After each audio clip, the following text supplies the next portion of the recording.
cool is that? It's like a chalkware clown. Look at what good condition it's in.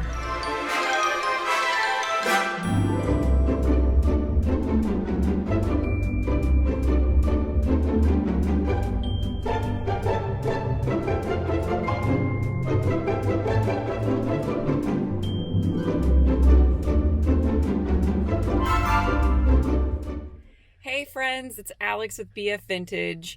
We are here in Goodyear, Arizona at the Brass Armadillo Antique Mall, and I've got my trusted bestie boo here with me, Lisa. Hey. She's going to help me see if we can find any treasures for my Etsy shop and maybe even for my house, because sometimes I keep them. Anyways, let's do it. We've never been here. It looks so big. So exciting. Yeah.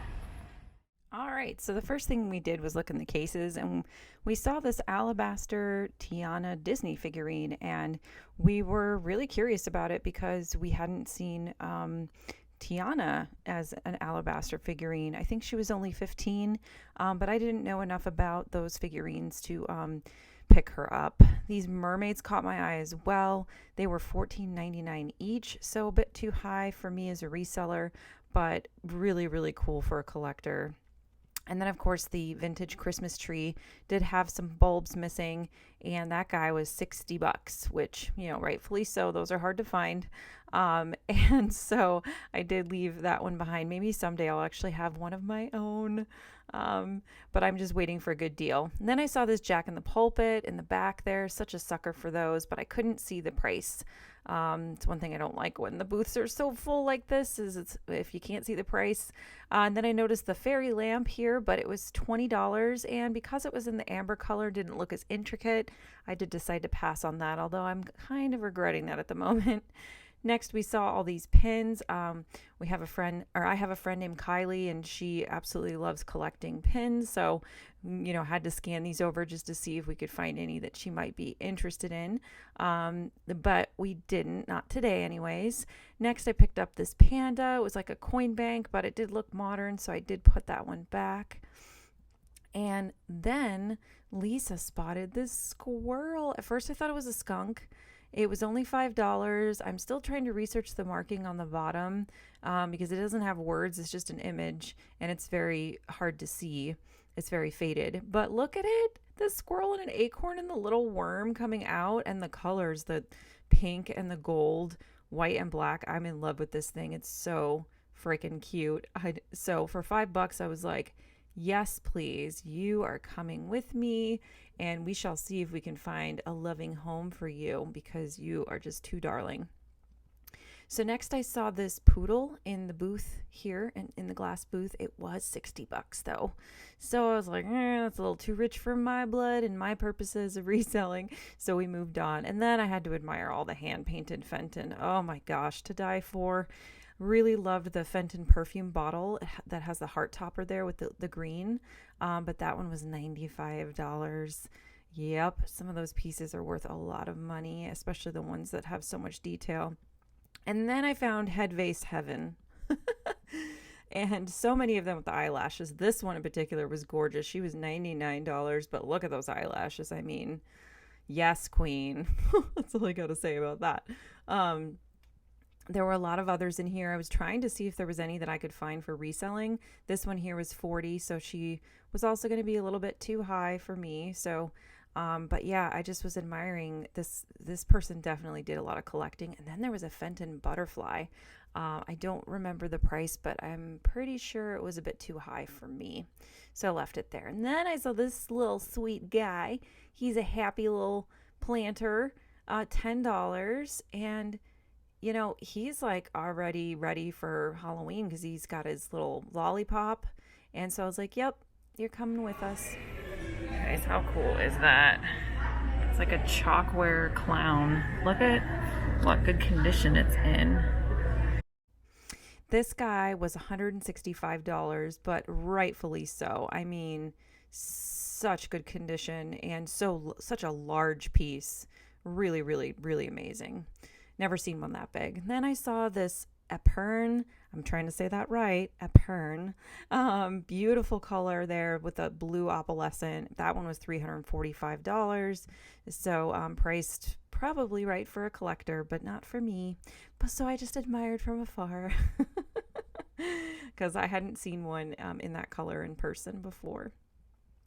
Next, I was investigating this blue dish in here. I was trying to figure out if it was Viking or if it was rainbow glass. I'm just barely getting familiar with rainbow glass, so didn't know that was a thing. Oftentimes I confuse it with Viking. So this one I think was only like, I think it was only like $15 for this piece, but I decided to pass since I couldn't identify it, and I tried to research it while I was there, but couldn't figure it out. So it stayed. Next, I saw this owl cookie jar. I'm kind of regretting it now. It was $32. I didn't pick it up, but I think I should have, because maybe it would have sold for more than that. But I just wanted a little bit more margin. But I loved how this booth had all these mushrooms in there. It was so cute. Loved all of it. And then we saw this Pinocchio coin bank. Now, the thing with this is it had some duct tape on the bottom, and it definitely had some wear on the paint. I think Pinocchio has seen better days. So he's got no strings and he's got some paint wear, so he's staying.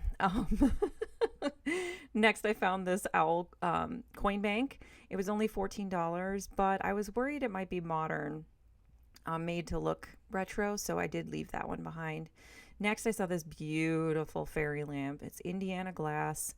Love all the intricacies of the glass there, in really good condition, but it was $40, and so for $40 as a reseller, that's going to be a bit too rich for my blood. Then I decided to explore this area because there was a lot of glass, but I wanted to also just let everybody know that I am having another Whatnot sale on Sunday at 9 a.m. And you can just look in the description for a link, which will basically give you $10 off your first purchase on Whatnot. So I hope I see you there. And yeah, come hang out and look at some pretty things. Next thing that I saw was this Art Deco green swan. It was absolutely stunning. I loved the gold detail, the swirls there. Oh my gosh, it was beautiful. It was $40. It did not have any markings. If anyone knows what this is, let me know. I mean, I don't think it's Hager. It's the gold that's throwing me off, and maybe it's modern. I don't know. I don't think so, though. Anyways, let me know if you know. And then we saw this Viking swung glass candle holder, and I was like, are you serious right now? I haven't seen one of these. It's really hard to find certain types of glass over here in Phoenix. I just think the stuff doesn't come out west as much. So I was excited. It was, like I said, $50. So that ended up being a bit too high for me, but I was considering it for my own collection. Ended up deciding that even though I loved the mouth on it, and it's a really beautiful, unique piece, the candle holder, which I haven't seen before in person. I'm lucky if I see a swung vase in person out here in Phoenix, but yeah, so I did decide to pass on that one.